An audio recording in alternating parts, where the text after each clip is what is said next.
good news about the return of fans. Crowds return to the football today. Oh, yes! Wow. Do you remember when we said that we're going to start season 3 during the Euros? Season 3 is here! It only took 7 games into the regular season, however long it's been. And 2 international breaks. Ooh. Oh, literally. It's more anticipated than sex education, this podcast. I feel like we have to mention Squid Game at some point because everyone else has. Is there some? Game, you? Do you know what? What do you think's been mentioned more in the last couple of months, Squid Game or Ronaldo?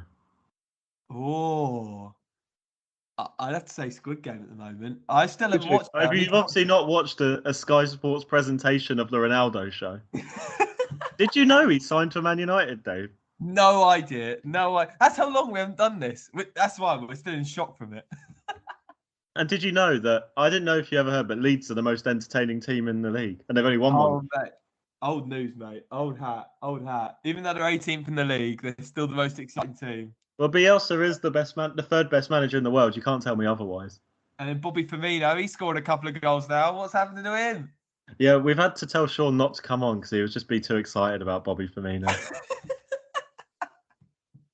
And for anyone joining us, Sean is someone, he hates football but just loves Bobby Firmino.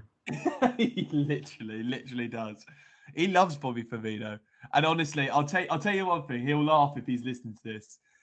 To wind Sean up, all you have to say is Jordan Henderson's overrated, and then he'll start spitting flames at work. I'll literally walk past him at work and just go, Jordan Henderson's overrated, and he'll literally be like, no, he's not. No.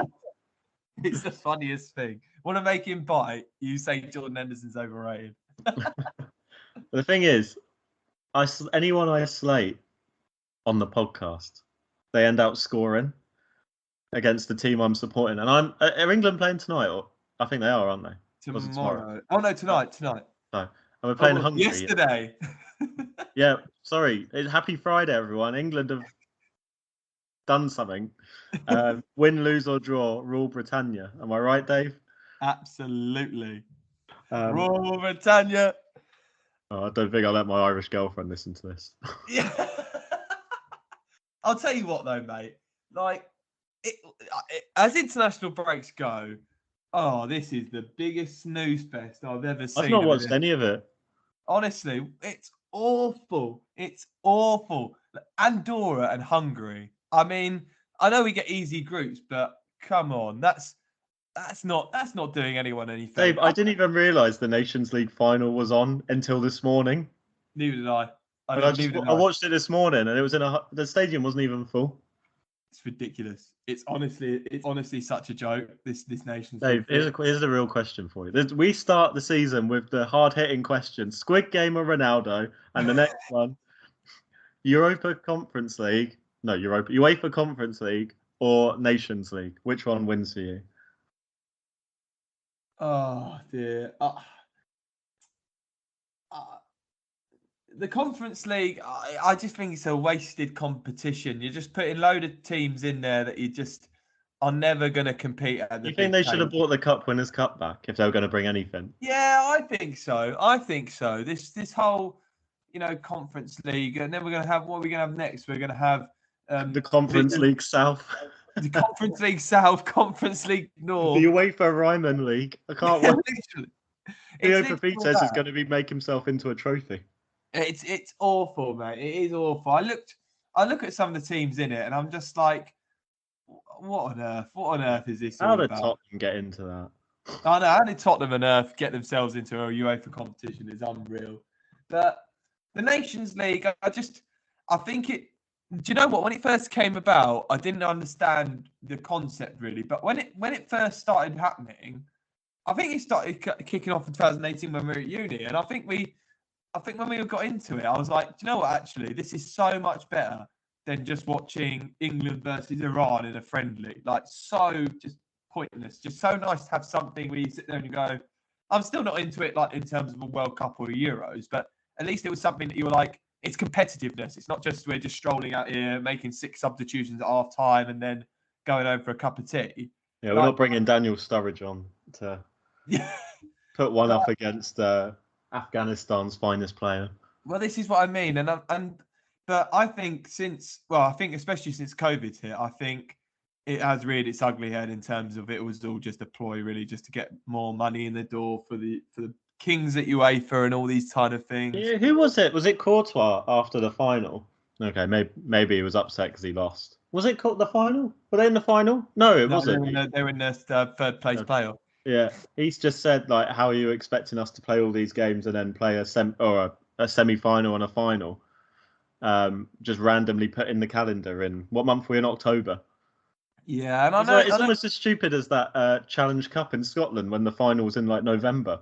It's stupid. Honestly, I just think it's a waste of time. I think with the Conference League, at least there's like it's a season thing where you're getting towards an end goal. This Nations League, what do you get for winning the Nations League? Nothing. No, exactly. You just get another trophy in the bank, and that's it. It's a horrid trophy as well. It is horrid. It's just I think if you plug so many trophies in, like to this world that we live in, I think the ones that we do have lose their meaning. If there's so many trophies on hand to win, the ones that are actually important ones, it's just meaningless. It really is just meaningless. I don't know. I know this ain't 442 meters apart wrestling talk or whatever it is, but it's such a stupid comparison. But this is what happened in wrestling. They bought a load of like mid-card belts in, and they all of them just lost their prestige because everyone had one. Oh, Dave? Have you got your trophy? I've got mine. But it's true. It is true, and I just think it's just another meaningless trophy. It's another reason to get some television money in, and I'm not getting into all this debate kind of thing, but I think it's just another one for these TV companies to sort of ploy to get more money in instead of, for example, England playing a friendly and it going on one channel. They're going, we'll make this competition and we'll get it on this channel and we'll get money on this channel, so they don't play on this. It's all football's not exact. It's not the game that you just sit there and watch anymore. There's so much more to it now. It really is. On the other hand, in the Nations League, right? One thing I can't believe I'm admitting to this, but it's making the smaller teams better. The smaller because they're playing teams or other nations of their size. Because so many nations different sizes, but their skill. Do you know what I mean? Yeah. Whereas I think this was ages ago now. Must have been a year ago, maybe a bit less. But I was watching Kazakhstan and France, and obviously that just sounds like a France walkover, doesn't it? Right. Mm-hmm. But it was 1-0 France, and Kazakhstan played really, really well. Like they're playing slick passing football. And I thought, wow, this is all because of the Nations League, I think. And you kind of noticed that a bit in the World Cup as well. No, not the World Cup, sorry, the Euros. It's a win-lose. Like, honestly, I could not. Do you remember we actually got really into that England-Croatia game in the Nations League? We was watching it together. Yeah. And we were so uninterested for the 90 minutes. And then when England scored those 2 late goals, we're like, yeah, we don't know what happens next, but we're going to the finals. It's true. I just think the problem is at the moment there's so many people with their fingers in their pies just trying to tamper with the system of football which has worked so well for all these years.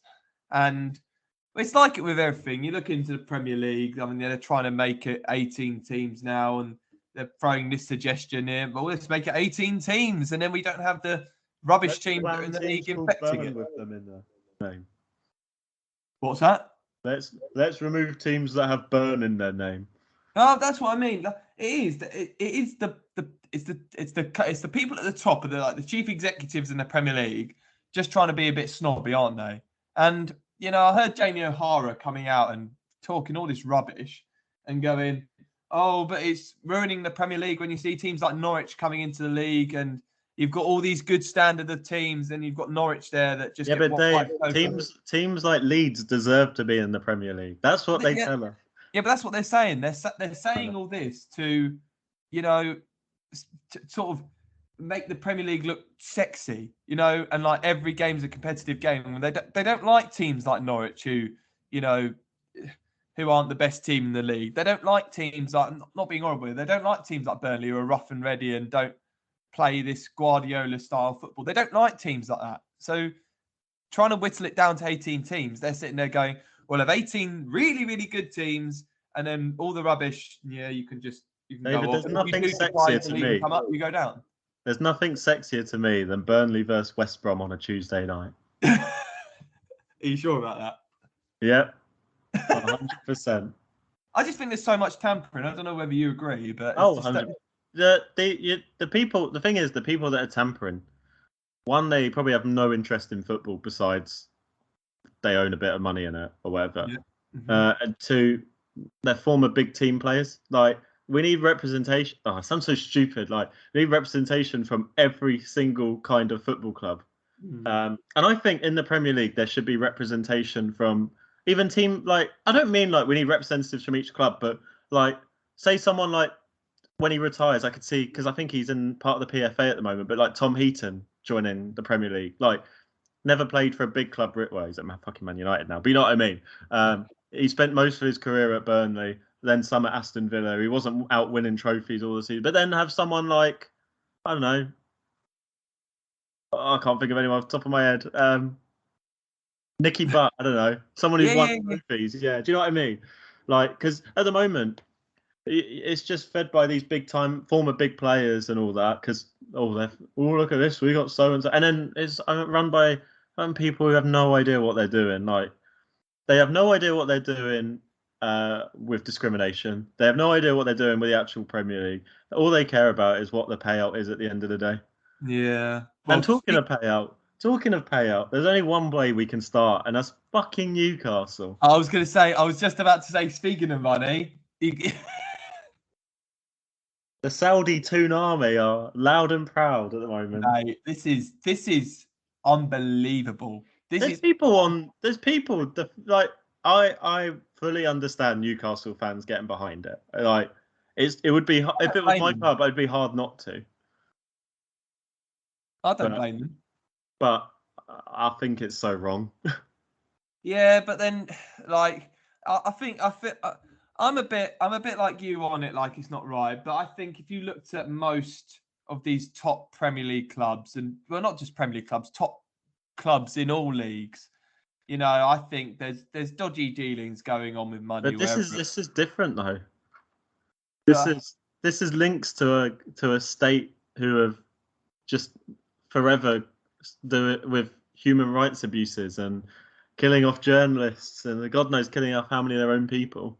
It's mad how much money. I can't believe they are almost double every Premier League owner. Do you know how much it is? 320 billion. 320 billion pounds worth. Man City are the next richest in the league with 23 billion. We laugh about it, but like, that is disgusting. It's more than double Mark Zuckerberg's worth. That's unbelievable. The amount of money. And do you know what the scary thing is? And I was listening to a guy on YouTube, and I know you can't take, but this is like a head Newcastle YouTuber. And what he was saying made a lot of sense. And he said, because of how little money Newcastle have put out in the last 4 or 5 years or so, they can go in and they can literally spend nearly £1 billion and it won't disrupt financial fair play because of how much they have outlaid previously. Oh, Dave, it's proven if you've got money, it doesn't matter how much you spend. Financial fair play won't bother you. That is mental. That is mental. Like, and it's true because Ashley's not put a penny yet. He hasn't put a penny of his own money for the last, I'd probably say 5 to 6, 7 years into the club. They can actually go and spend whatever they want. And I think I was just reading this morning, like, obviously it's all hearsay at the moment, but I read that they can spend 190 million in January and it won't bother financial fair play. No, and then they can spend about 300-400 million in the summer. But do you think, so say what their expected team, they reckon they're going to spend 112 million, I was reading, in January. That's what their estimated is. And then they reckon they're going to spend 250 million next summer. So say they keep doing that. Do you think, so when they're reaching the Champions League or whatever, whenever it may be, because if you're spending that money, it's going to happen, isn't it? Do you think their financial fair play would ever catch up with them? Like, do you think now they're going to be classed? Well, we've been told for years that Newcastle deserve this money. So, Well, I think what you've seen is that when it comes down to the nitty gritty of it, these clubs they're going to get a slap on the wrist and that's it. Man City, let's be honest, Man City should be nowhere near the Premier League, the Champions League after what they supposedly had done. no. And it wasn't the fact that they'd done it; they lied about it, and they still literally got nothing. They got a year off, didn't they?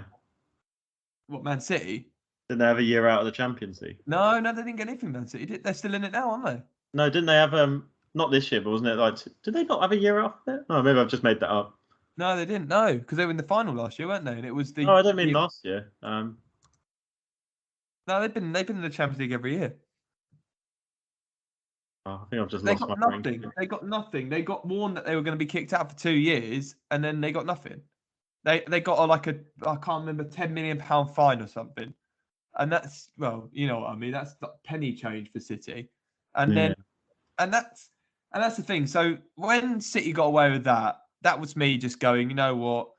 Like you said, if you've got the money, you just pay UEFA, and they'll just pretend that everything's all right and they're second chances and everything like that. So, I mean, these lot are worth a wealthy fortune. They're worth a wealthy fortune. So they're not gonna get away with it. And the thing is that they probably will, because they're gonna be spending a lot of money. Don't get me wrong, but they're in a big stadium. The revenue of them is going to go up because they're literally owned by a country. You just couldn't make it up, could you? You couldn't, but the revenue is going to go up. The fan base is going to go up because everyone's going to, like, it's a worldwide. They're the richest club in the world.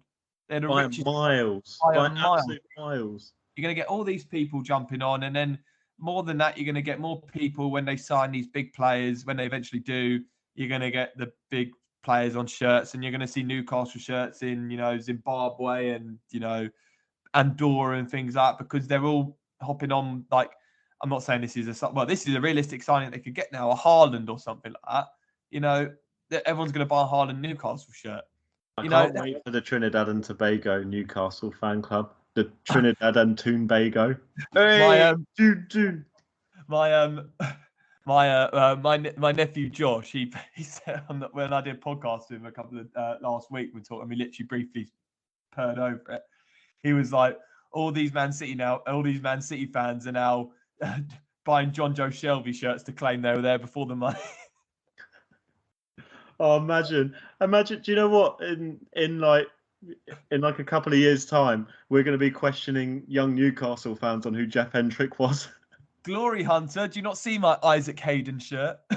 But that's the thing, and there are slip ups to this, because I can't wait for Alano and Robinho to sign for Newcastle now. Well, this is the thing. Though. The difference is that when Man City were taken over, they were a top 10 club. So they were. When Chelsea got taken over, they'd finished in the top 4. They were in the Champions League. The problem with Newcastle is they're in a relegation battle. They feasibly could get relegated this year, because they've got to wait till January to spend any money, or whatever manager they bring in. He's got to wait. He's got to wait till January with the load of rubbish they've got at the moment. So I don't think they'd finish anywhere particularly massive. Probably the highest they'd probably get, probably mid-table. So it's going to be attracting I know money talks, but it is going to be, attracting these players to Newcastle. And yes, I know people are going to say, yeah, but they're getting offered 600 grand a week. But is Mbappe, who's apparently a target for Newcastle now, is Mbappe going to choose 700 grand a week at Newcastle, mid-table club, no Champions League football, or Real Madrid, who are offering him probably about a couple of 100 grand or less, but they're Real Madrid and they're a Champions League club. So it is going to be attracting these players. So they're going to have to, I think, sort of spend, not go out and buy these superstars straight away. Yes, in time those superstars are going to are going to be bought. It'll be the next generation of superstars, won't it? Well, yeah. Well, you are going to see the likes of, one day probably just the likes of a Harry Kane, a Heung-min Son, Haaland, and Mbappe. You're going to see those people in a Newcastle, not those people, but that caliber of player at Newcastle in probably about three or 4 years' time. I cannot wait. I cannot wait for January for them to make a marquee signing. And so in 12 years' time, Jeff Hendrick can put in his autobiography that he played with Mbappe. Yeah, but I don't know if they'll get a player. Of course they won't. Probably a Coutinho, an Icardi. That's sort of they need to go out and spend the money, and they will spend the money, but they've got to realise that they're not going to be able to attract the world superstars yet. I bet City fans are fucking loving this because they're finally there's the first real big purchase of a football club in England for a while now, and I think the fact that Newcastle are going to be the next. Well, you're buying your way to the You're going to buy your way to the Premier League, and I think City fans actual City fans are fucking loving it. Well, they probably will win the league. They're going to win the league one day. They're going to be the powerhouse because. Do you think they'll bring Kevin Keegan out of retirement? Alan Shearer. The scary thing is that they have got the money to be able to slap down any price on any player, and it will not touch the sides. That's the frightening thing. So you're looking at these, and I think it's obviously Newcastle are going to affect these big clubs. Chelsea, Man United, Man City, Liverpool. But I think the clubs that they're going to really hit are these clubs that are sort of on the verge, which are going to be feeder clubs. And I know I give a lot of stick to Arsenal, but Arsenal could genuinely turn into what they were under when Man City first came in and become a feeder club. Because they could go along to Arsenal and go, Bukayo Saka, oh, you're not selling him, are you? Is 250 million. What are you saying now? Bukayo Saka is definitely going to Newcastle. Smith Rowe. Oh, Smith Rowe. 200 million is Smith Rowe. Kieran Tierney, we need a decent left back. 100 million. Yeah, in you come. Cedric Suarez. Oh, you shit. Even Harry Kane. Harry Kane, we sat there and said, Man City was the only way out. That's not true anymore. He could, if he believes that Newcastle are going to win something in the next few years, he could genuinely be the guy, the poster boy, to go over to Newcastle and attract the big players over to come and play with him. That's the thing. It's frightening. It is frightening, the money they're going to have. It would be the most Newcastle thing ever if they're bigging up. Yeah, next summer we're gonna spend so much money, and then they end out with deadline day signing of Michael Brighton. It'll be the most Newcastle thing of all time. They need to buy these. They need to buy with the money. They need to buy better players, not necessarily world-class players. They need to buy better players. So what they need to be looking at is very good players that aren't being utilised at their clubs. So, in my opinion, you're looking at Donny van der Beek. You're looking at Jesse Lingard. You're looking at he could be going for 15 million this January. Yeah, you're looking at those caliber of players. You're looking at maybe a Lucas Moura at Tottenham. Good players that aren't being used. Coutinho, Dembele, Usman Dembele. Yeah, Ronaldo. That's the caliber that you are looking at. Players that are just take you to the next level, but not the top level. Yeah, exactly. And then that's how you progress. Because we saw with Manchester City when they first had the money, they bought Robinho, and then afterwards, in that January window, they went and spent stupid money. They went and bought Bellamy for like 20 million, and then Nigel de Jong, and De Jong was a great player for them. But players like that you're like going, they didn't know how to spend the money. And do you know who they did sign? You know who they signed for 5 million? Vincent Kompany. Oh, it was? No, that was before the money, wasn't it? Yeah, but I'm just saying in comparison. Well, yeah, exactly. Wasn't he the last signing before the money came in? Yeah, it was. He a midfielder. Yeah, oh God, do you remember him playing in midfield? He was awful. That's the frightening thing. But like, this is where and inflation's just going to go through the roof now. Inflation is just going to go through the roof now. And the fact is, Newcastle can probably pay over the amount for players. Like, I'm just going to use him for example. We know that Declan Rice was priced out of a move this summer because they were banding around £100 million. And let's be honest, What a player he Declan was Rice, this season. he's a great player, Declan Rice, and he has been brilliant. But he's not a £100 million player, Declan Rice. He's not. He's probably evening it out with reality and the market. He's probably a £70 million player. Yeah, I was going to say 60, to be honest. Yeah, well, around that figure, 60, 70 million. Realistically, yeah. Newcastle could literally go and say, "Oh, you're asking for us 100 million?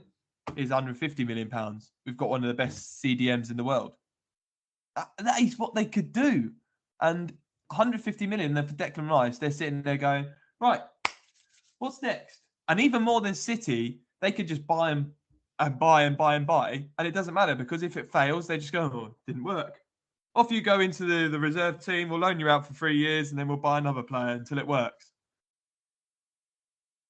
Well, I'm just looking forward to the Mark Albright and Martin Braithwaite connection at Newcastle. I mean, do you see them winning the league soon? 5 years. 5 years. Yeah, I'd agree. At least. But, you know, it'd be funny to shut everyone up if Norwich go and win the Premier League next year. Oh, boom, Norwich buying the league with Sam Byram and... I can't think of who else they've signed. They've got to get rid of all that crap that they've got their team at the moment. Their squad is awful. I mean, I'm not being funny, mate. You've heard it here first. Joe Linton's going to win the Premier League. And Steve Bruce, I mean, he's going to go now, isn't he? There's no way he's staying his job. He's been told that he's going to be sacked before the next game against Tottenham, isn't he? Yeah, but then to be honest, I sort of set. I do feel sorry for him, and I don't. I don't feel sorry for him because actually, he was probably on the verge of deserving to getting sacked anyway. To be honest. Also, I feel sorry for him. I feel sorry for him more because it's his hometown team and he's been treated horrendously there. Yeah, exactly. He probably sat there and went, "All that money. Oh, I'm not going to be there." They're probably going to pay him off in pies. That is the most important thing Newcastle have to do is get that manager right. Get that manager right. It's not Steve Bruce. Steve Bruce has never seen that amount of money in his life. He's not going to have a clue what he's doing. It's like Mark Hughes. Didn't have a clue what to do with that big money. That manager, yeah, that is more important than bringing in Mbappe or Haaland. Because you could bring in Mbappe and Haaland into your team and then have management. He's not going to have a clue what to do with them. So that manager appointment, and you're looking at Conte. You know, Conte, I understand the argument people have been saying about Conte, where everyone sits there and goes, you know, he's always falling out of owners over money and not having the money to spend. And now he could be tempted to go there with unlimited funds. But I'm sorry, Conte is definitely not going to Newcastle to manage that team at the moment. He's not. They need to get someone again, like players, they need to get someone who's up and coming, who's got the potential, but someone who's going to steady the ship for a few years and then allow the next person. I've got the odds here. Do you want to go on? Guess who's top?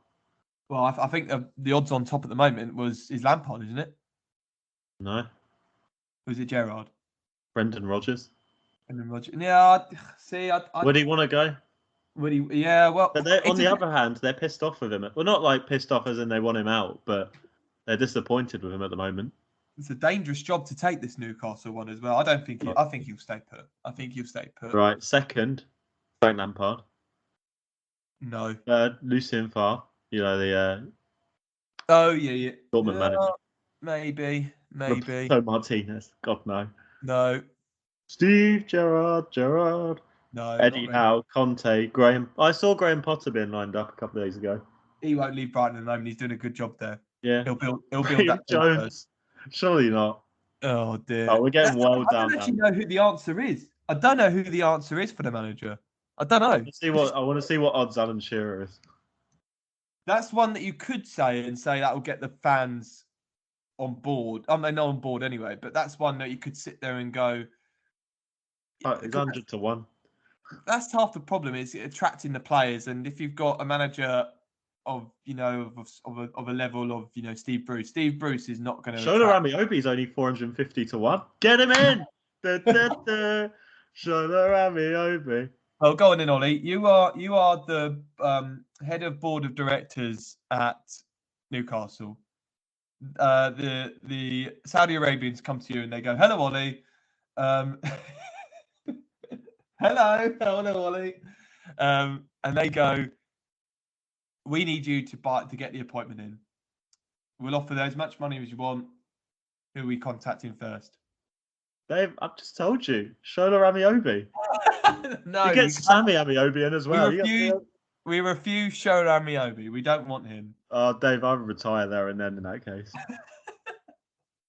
If it was me, I would be going for Steven Gerrard. Why, Mr. Potter? Well, because I just told you Shola Amiobi's not available. No. We got the title for this podcast, Newcastle manager Amiobi. Just Holland meet Amiobi. Pardon? Erling meet Shola. Welcome to your new dressing room, Killian. Here are your new friends, Shola and Jeff. They are very nice. You don't need to worry about John Joe. He's okay. He won't hurt you. Yeah, I just think Gerrard is more likely.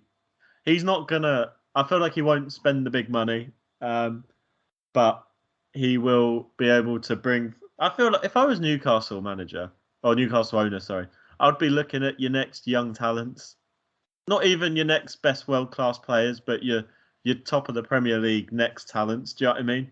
Like, why not? Like, why not look at people like Curtis Jones? Do you know what I mean? Not playing at Liverpool, bring him in. Yeah. Emil Smith-Rowe. Surely he's going to want to go somewhere where there's a bit more ambition.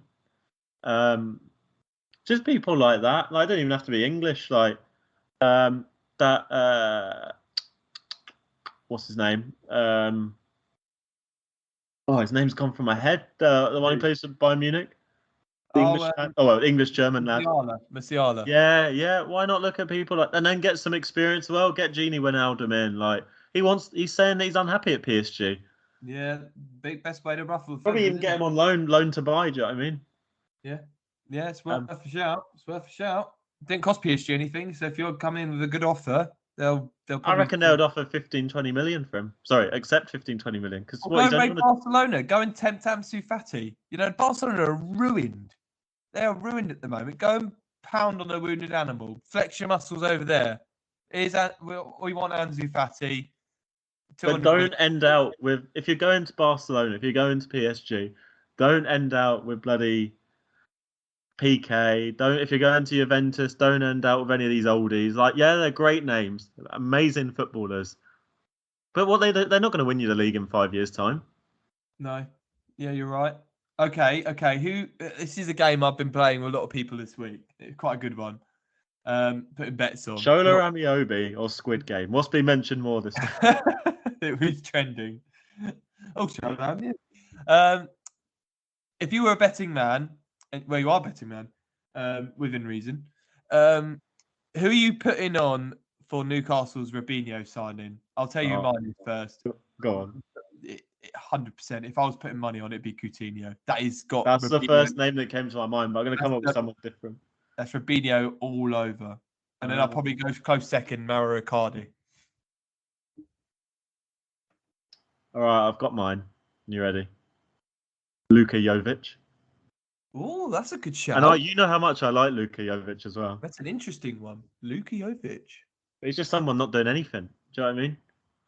I think another one that they could probably go and get is Ousmane Dembele. But again, I don't know if you ever watched him at Dortmund. Like, that guy can... if he's given the opportunity, he can play. Exactly. That's what I mean. They're going to go for these... But those clubs like Barcelona, the ones that are like really struggling financially, this is a worry for them because they need to sell as much money as possible and get that money in. You know, that's why. And they're ruined at the moment, let alone they could go and get... So I saw someone say, go and tempt Sergio Aguero over. He's injured, though, isn't he? He's not going to want to come over. But then would he come? Would he come back? Would he come back if Newcastle offered him a good bit of experience around the place? He loves Man City too much. True. But then a lot of other people have loved their clubs and gone to other rivals. Yeah, true. Basically, I would. Do you think they could tempt all their Newcastle these has-been legends to come out of retirement? Just have a midfield right up front. We have Haaland, Mbappe, Sancho, Anthony Martial. Then in midfield we have Kevin Nolan, Joey Barton. Am I missing anyone? I would potentially get Kevin Nolan in on the background because he's I love. Is Kevin Nolan still at West Ham as a coach? No, he's managing. Who is he managing? He's managing League One club. Is he actually? Have I missed this? Yeah, Because I used to love watching him on the bench for West Ham. Because no, he's at West Ham still. No, I swear he was managing League He's One the club. assistant manager. I love it because he just tries to get in a fight with the other bench the whole game. I would sit there and say, going back to the manager thing, though, to tempt players over and build a project, I'd potentially be looking at Pochettino. It's not going well over him at PSG. Pochettino has proved to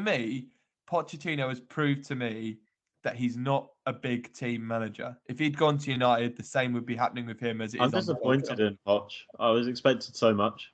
I always said he's not a big club manager. He's not got the ability to win big trophies as a manager. What he's very good at is taking good teams, and making them better. Not making them world class, making them better, like he did at Tottenham. So I'd say Newcastle was quite a good fit. Oh my God, Dave! Do you know who's still playing? Who they could sign?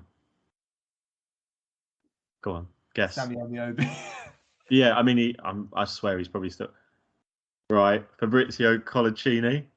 Oh my God! Oh, Colaccini! Imagine 40-year-old Colaccini and Sergio Ramos. Oh dear, it's frightening. It's frightening to be listening to this. It's frightening to be listening to this. Although Colaccini, if you want to come on the podcast, we love you, Chini. We won't call you that, I promise. I love Chini. Although I want to ask you, let's go from one end to the other. Burnley. Oh, I don't know who they are. I don't know.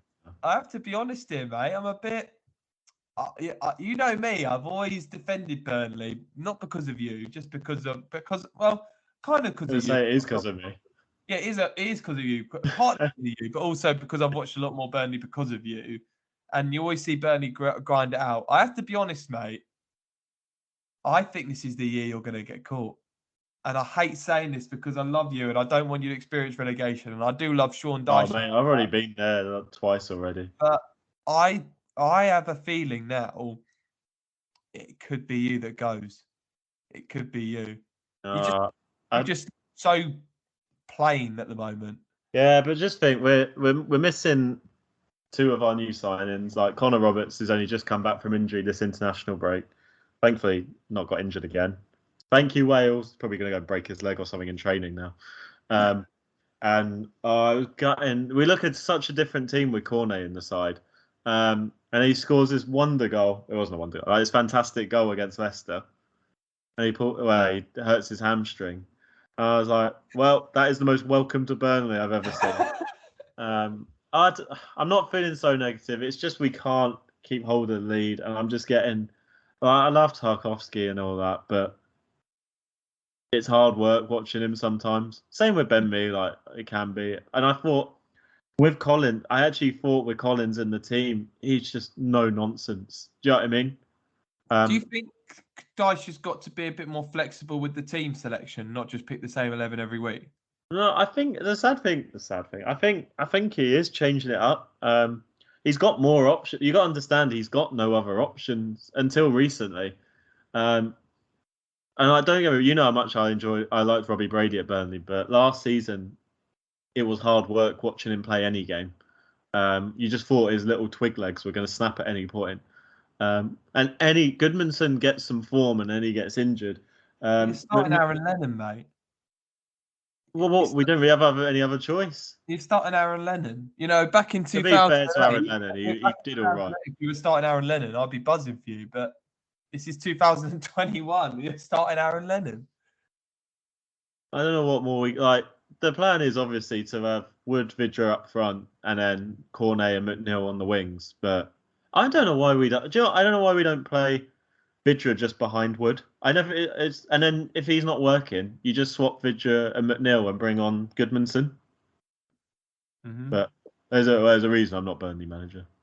I think the only thing that will save you is I think there is a couple of teams that are just as bad, if not worse, such I as think once we Southampton. get our first win, we'll be all right. We just look so nervy after we play so well, and then when we go 1-0 up, we just look so nervy. The fact that he didn't beat Norwich was a worry. Well, Kevin Friend is a big answer to that. I forgot that you could just punch people in the face. I don't know. Bloody. I wish we did a podcast that week. That annoyed me so much. It's like that. There's got to be something against Burnley because do you see that Man United handball against Aston Villa? It was ridiculous. Yeah. And then bloody Vidra gets punched in the face. No, clearly got the ball. He got the whole ball. He was in control of it all the time.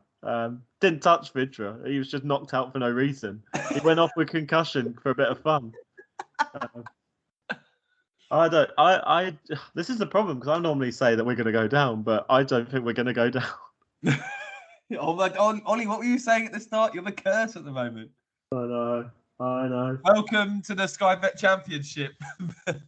Oh, wrong one. It's all the same. If you play bloody FIFA, the Conference League and the Europa League, they all sound the same. Oh, the days. Can I just say my creator team, my FC Union Paris, we're in the qualifying. We're in the knockout stages of the Conference League for the first time. It's very exciting. FIFA is I can't score. Why are the goalkeepers are elite, but then your goalkeeper's rubbish. Why is the keepers just turned into Jackie Chan all of a sudden? Their hands just appear from nowhere and just clear the ball with the line. Yeah, but then your goalkeeper does absolutely sod all. I'm Sam. In my Huddersfield one, I'm in my 4th season in the Premier League, and Sam Johnson's just running around like, "Hey guys, I've got a bald head. Hello." Bloody West Brom letting him go on a free transfer. What are you doing, West Brom? Oh dear, it's just annoying. I literally every time I play, I'm like, oh, bloody hell! I've had 20 shots and one all and then the one goal I do score just crawling over the line, just stupidly from a corner. I'm like, oh, crying out loud. I actually quite enjoy the new FIFA, to be fair. It is good, but it's just difficult to score, man. Difficult to score. But oh dear, it's good to have FIFA back and now a new FIFA out. Yeah, it's nice for it to be a bit different. Like, I really like when I score with this Paris team, it just plays that John Newman song. Oh dear! It's just like, would you love me again? And the whole of this Paris fans are like, no, John, no. Well, I have to speak about Chelsea as well. We're top of the league at the moment. I went to Stamford Bridge, and it's a good vibe around there. It's a great vibe around there. I got my Champions scarf, my UEFA Champions League scarf. I bought up there. Yeah, I got UEFA Champions, and it's got the team on it. Shove it in front of Tom's face. I got a photo. Tottenham fan, if you don't know. Oh, do you know the funniest thing? He hated that. He loved it, but he hated that day as well. Like, it was so funny because we got there and literally the first thing you do is you have a photo with the Champions League trophy in the Super Cup. And it's me standing there looking so happy, and Tom just looks like, oh my days. I've never seen these trophies before. And he was like, look at that Champions League trophy. He was like, look at it. He's like, I want to make love to it. And then he had to say he was a Chelsea fan because they went around asking all the people, and he was like, oh, so Chelsea. And I was like, why did you say? He should have said like Horsham or something, or Crawley. I was like, say you're like Horsham. Yeah. I should have done actually. Could have said that, and then he wouldn't have been as hated. But there was a Blackburn fan, Ollie. There was a Blackburn fan. Desperate to find a new club. Don't blame him.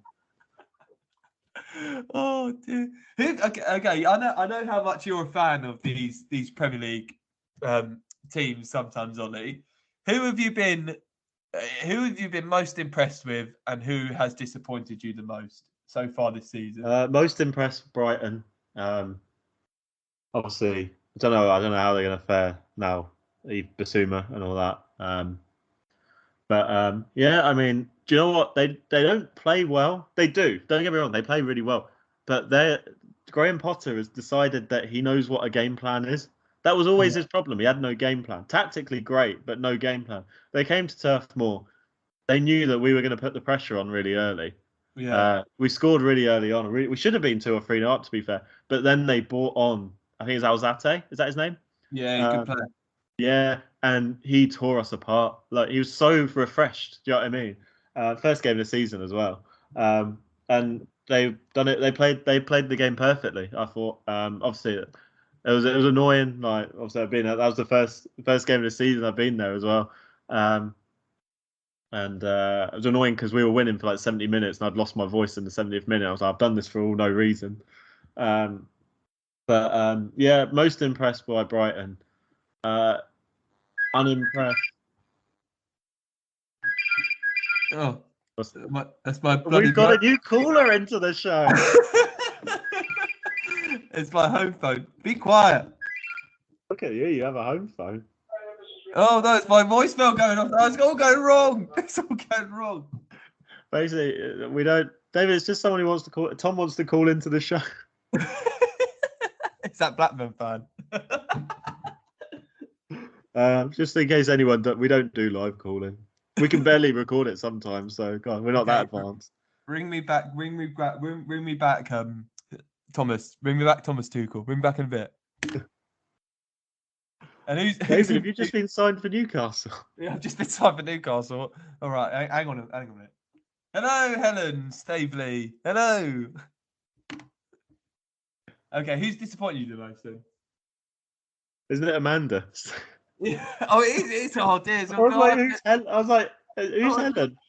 It's a shambles. It's a shambles. It's all gone. We want David out. So we want David out. There's my chance of the Newcastle job going. A FIFA career mode might change their mind, if I'm being honest. Amanda, if you want to come on the podcast, ring that number. Maybe she has a sister. If she has a sister called Helen, I'll be. Yeah, bring Helen as well. I'll be buzzing. If she has a sister called Helen, I'll be buzzing. Hang on. What's her name, Amanda? Amanda Staveley, yeah. Written business. Please tell me she's got a sister. She's called her sister after her favourite footballer. Her sister's SHOLA Staveley. No, it doesn't say who she's got. She's a daughter. Oh, she's a daughter. That's good to know. Let me try Amanda Staveley's sister and see what happens. She's also got a son called Joey Barton Staveley. Oh, hang on, Amanda Staveley's sister. No. Who could forget her brother, Jeff Hendrick Staveley? No, she doesn't have a sister, so Helen doesn't exist. Do you think she's even heard of Newcastle before? Well, yeah, come on. It was like the fucking Berry owner. Sorry, not her. Sorry, the Saudi people. The Saudi. What are they? The PFIs. They don't know. They're massive True Geordie fans. Watch how they walk the next. You're gonna see in 10 years' time, Saudi Arabians greeting each other. Why, man? Nothing will make me happier. I remember saying this on the podcast a couple of months, or ages ago now.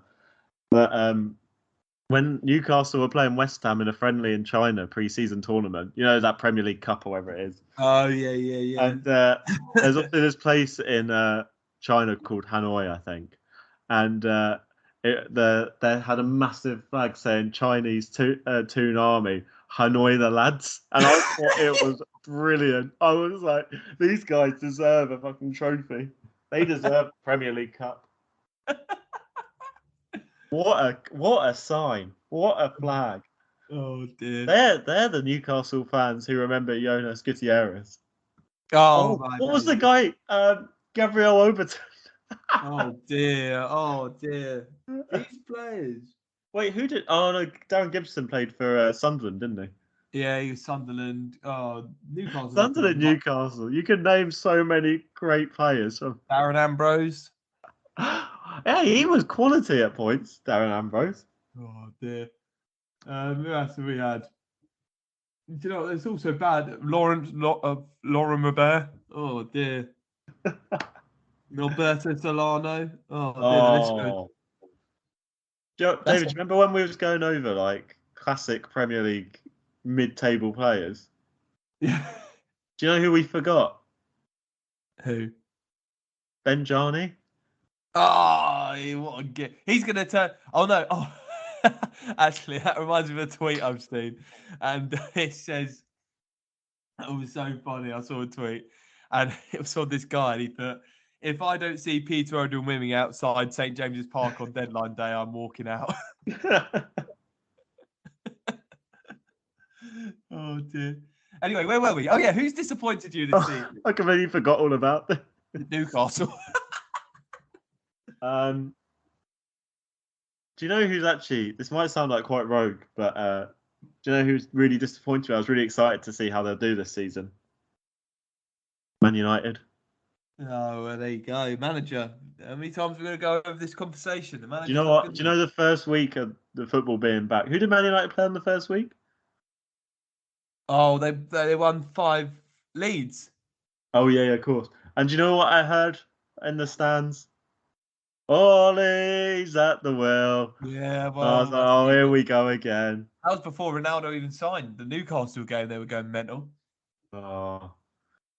All I've heard, you go through TikTok, all you see is Ronaldo. You go on Twitter, all you see is Ronaldo. Yeah, I mean, I'd rather see Ronaldo than Bielsa, but you know, that's one of the greatest players to have ever played the game, if not the greatest player. They're going to go mental, aren't they? I know, but this shows me it shows me that Ollie is not good enough. If you've got hey, Ronaldo, leave me out of it. I am good enough, Dave. Don't put me down like that. you are good enough, Ollie. If you've got Ronaldo in your team and you still look like you have no idea what you're doing on the pitch, then that says it all to me.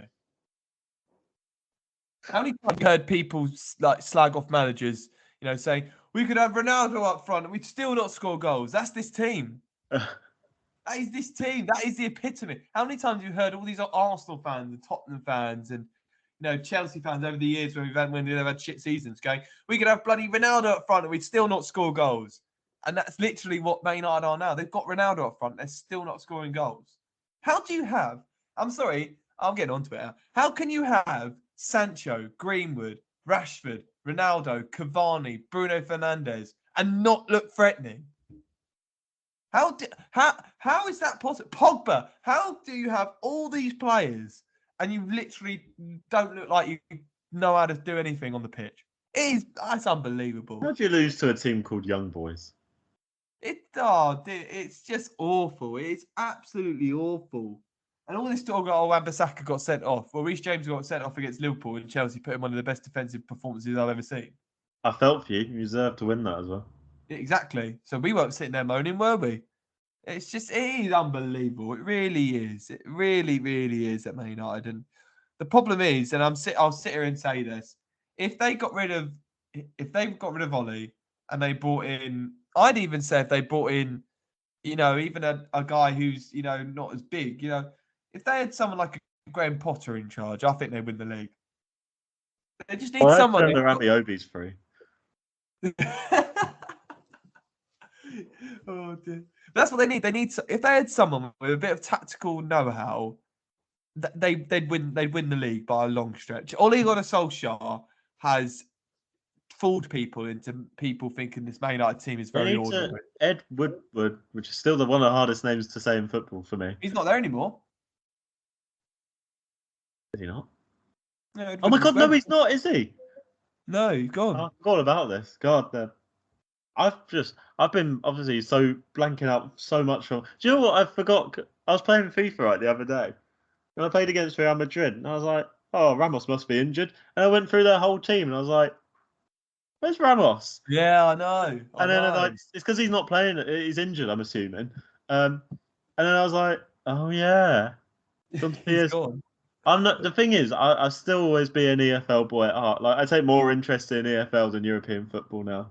Or still, and which led me to making me and my girlfriend watch Swindon and Forest Green. I don't know why we sat through it, but we did. That'll make you laugh. What do you think of?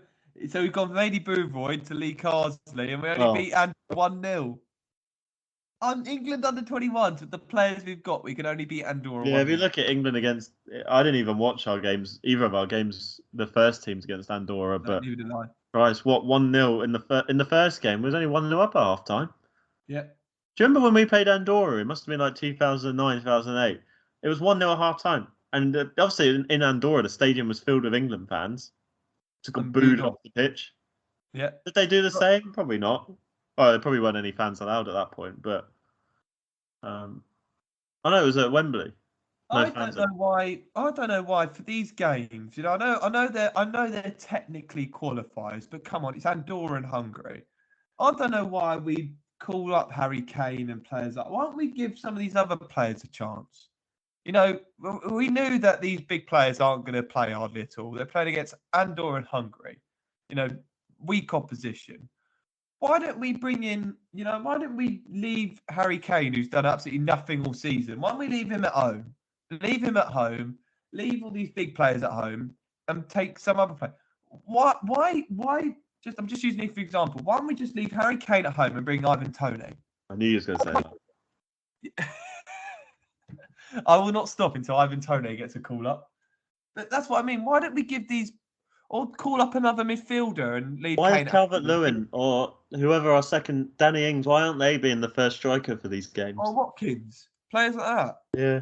Why don't we? Why waste these big players? And then you bring fine. I don't like Bamford, yeah, but I'm glad someone different got called up. Of course, it was going to be a fucking Leeds player, but then why are you playing him for 10 minutes? Or he played for first half, didn't he? Yeah.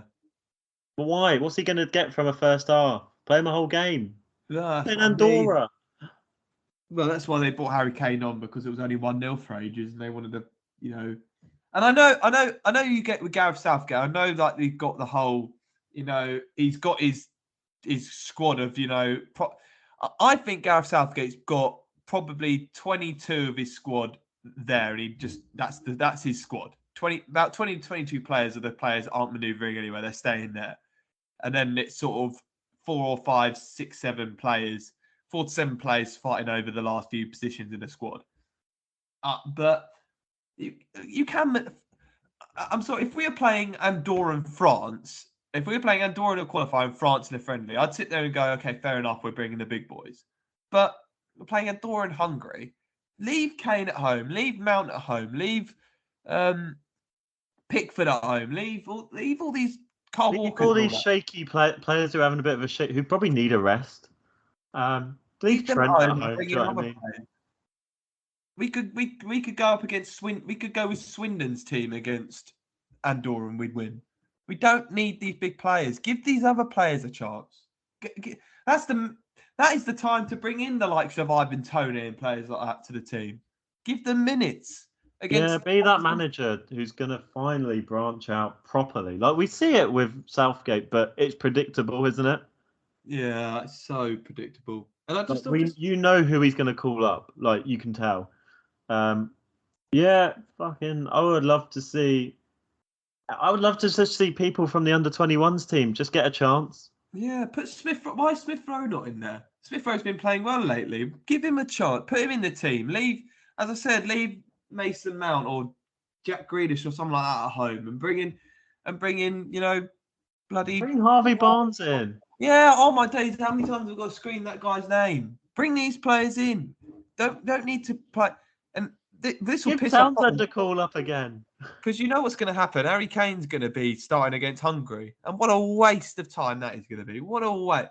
If Harry Kane was banging in the goals, you'd sit there and go, fair enough. But he's been awful. So sit there and go to him and go, yes, you're our captain. Yes, you're a big part of the squad. But you're staying at home for these. Get yourself fit. Get yourself switched on. Go and play for your club properly. And I'm calling in Ivan Toney. Bring someone like that in. Can I just quickly reminded me, or I reminded myself, can I just quickly, going back on what we were talking about earlier, do my most impressed with player and least impressed with player? Go on then. For this season. Least impressed, Harry Kane. Miserable. Oh, well, easy. Most surprised, impressed, Andros Townsend. He's been brilliant. Where's this come from? He couldn't even make the Palace team. He's another one. Damari Gray's been... That Benito's doing a good job. Yeah, Damari Gray has been fantastic. That's what I mean. But you look at Lookman going to Leicester, and you thought, how have they chosen him over Damari Gray?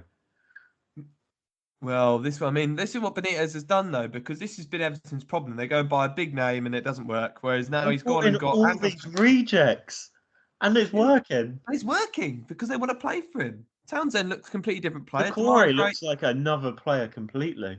He's been brilliant, Damari Gray. Again, that's another one. Why is he not in? Oh, dear. The only one who looks a bit shaky still is Rondon, but I think we all knew that. Yeah, but that's just backup in it for Calvert-Lewin if in case worse comes to worse. But why? That's another one. Why is Damari Gray not in the squad? Why don't we give him a go? He's played well. He's been brilliant. He's not just played well; he's been brilliant. Exactly. Why? Oh, no, I'm not getting onto it. But yeah, I agree. I actually agree. Probably knocking on the door again. Yeah, he's been playing well. He's been playing very well. In the minutes he's got, he's been playing well.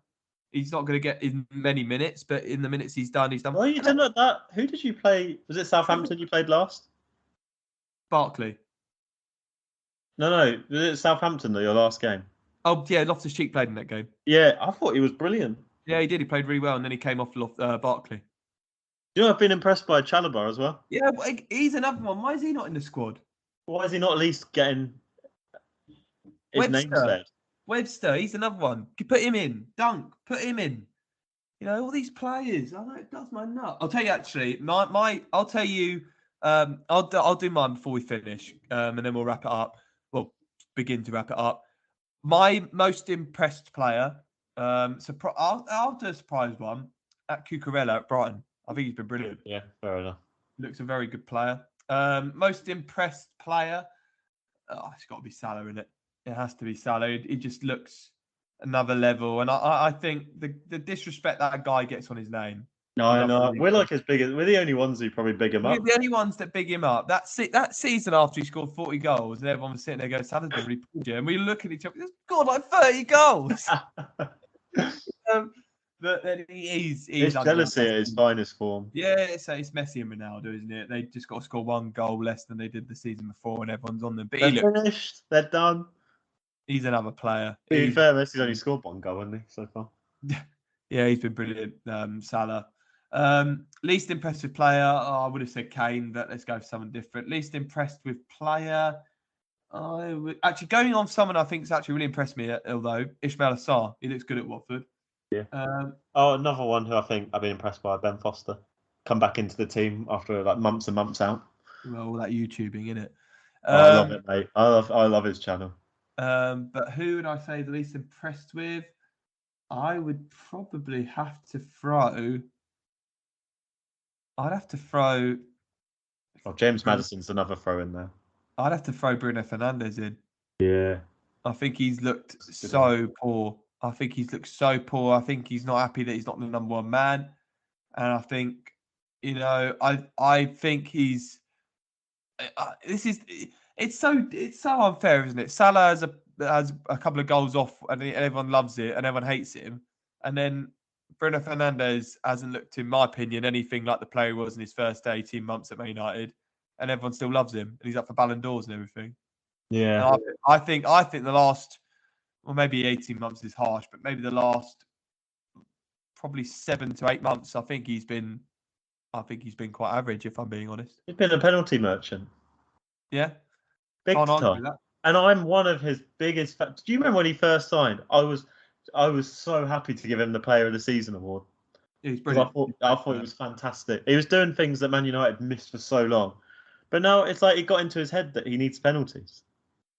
Yeah. He's playing for the free kicks and the penalties. He needs to get on penalty. Ronaldo's there. Ronaldo has them. I'm sorry. You have to take a step aside, unfortunately. Also, most embarrassing moment of the season, all those Aston Villa fans doing the Sue celebration. It was so bad. It was all right. I got a fun story to end on. So I was. I was at the New York Jets Atlanta Falcons game at Is it Tottenham Hotspur Stadium? Is that what they're calling it? Yeah, Tottenham Hotspur Stadium. I kept calling it White Hart Lane on the way, and my dad kept going, "It's not that. It's not called that." Miss White Hart Lane. What a state! One of my favourite stadiums ever, White Hart Lane. I was it just coming to the end of the second quarter, so going to half time. So I went down to get some drinks, got in the queue early, and all of a sudden, where we were standing, all these people came running through in like suits, and I was like, "Oh, what's going on here?" And then all of a sudden, walking out of the is it 1886? Was that when they were formed? The 1886 bar. I see these two lads, and I was like, I don't recognise them. They're not famous. And then I carry on queuing, and this guy goes, "Oh look, it's Neil Warnock." Turn around. I was like, "Where? I didn't see Neil Warnock." And then someone walks through. It's Glenn Hoddle. It's not Neil Warnock. Oh my days! Yeah, I was in like, I'd say probably 5 or 6 meters away from Glenn Hoddle. Bloody hell! That's Yeah. a story. I can't believe someone turned around and went, "Who's Neil Warnock?" I don't know. To be honest, would you rather see Neil Warnock or Glenn Hoddle? Oh, I do like Neil Warnock. I do think Neil Warnock is the funniest person in football. That is amazing. That is amazing. It was so cool. He looks okay. I mean, it's such a. He looks so well. Like, he must be getting on a bit now. And yeah. Well, you had health problems. it was all that TV, all TV money, probably. Yeah. But yeah, it was amazing. Like, I just turn around and oh, hello, Glenn. There's this other thing. The queue for the bar was so. There's the only thing the stadium's got wrong is the. I don't know. Have you been, Dave? No. Well, if Tom's listening, he'll probably back me up on this one. But the queues for the bar just get ridiculously long and go forever. And this guy, he was so pissed out of his mind. He was walking down with beer, and I think he was trying to help his mate out in the queue. And he was telling people that the 1886 bar were selling beer. So people, and the queue was empty. And he was sending loads and loads of people down that way, and it wasn't even open. So the queue was getting shorter and shorter and shorter because this guy, everyone was believing this guy. It was so funny. Oh dear, that is funny. That is brilliant. Oh well, Glenn Hoddle. Maybe Newcastle. Who knew he liked American football?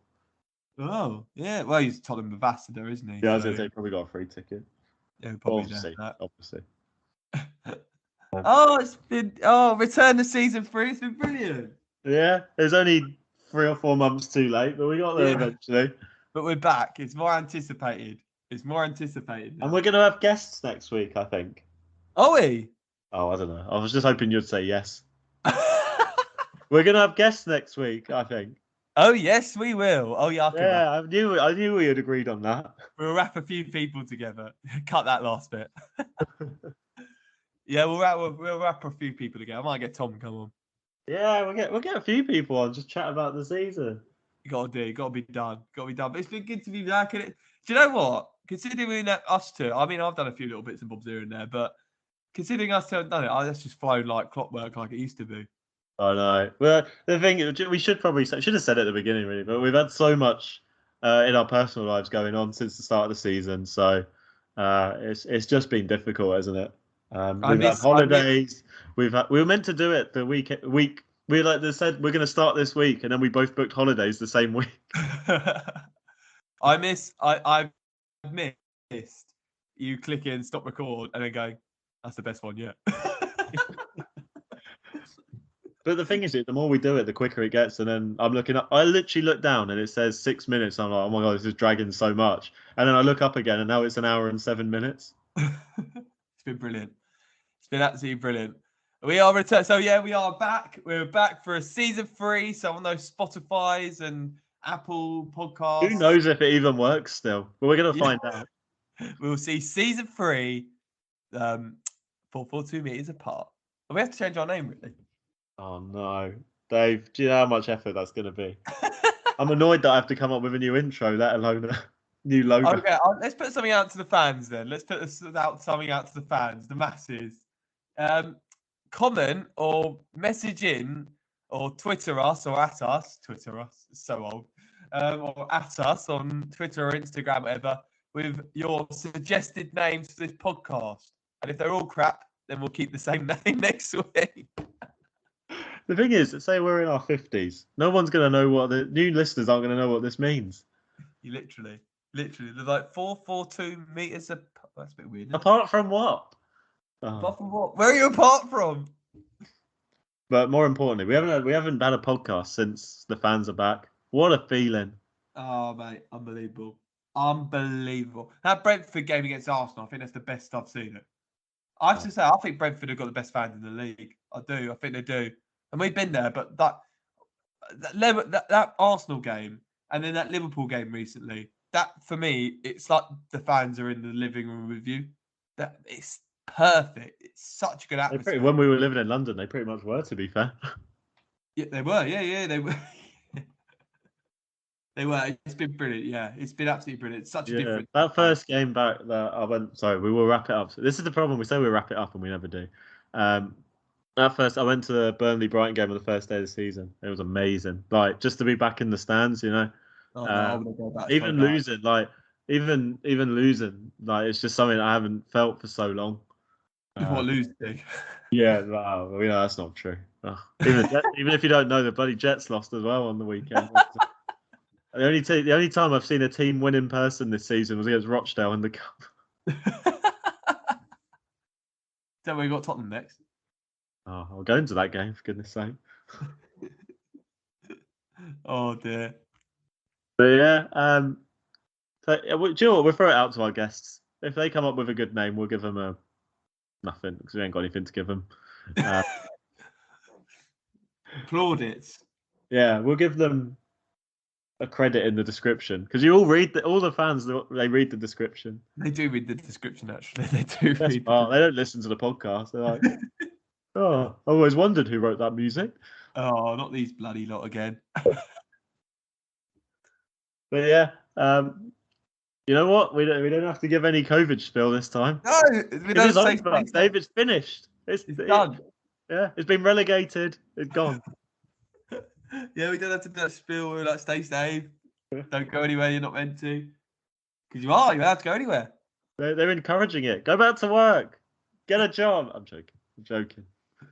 And enjoy us on your way to work. Exactly. Not sitting at home anymore on your hour walk. Get up, leave the house, go to work, go to the football. I'm joking. I sound like those people I hated during the lockdown. The only thing, do you know what? The one thing we will say, get your fucking vaccine. Yes. If you haven't, do it. Yeah. All right, I think we sorted that one. Right, yeah. Bye-bye.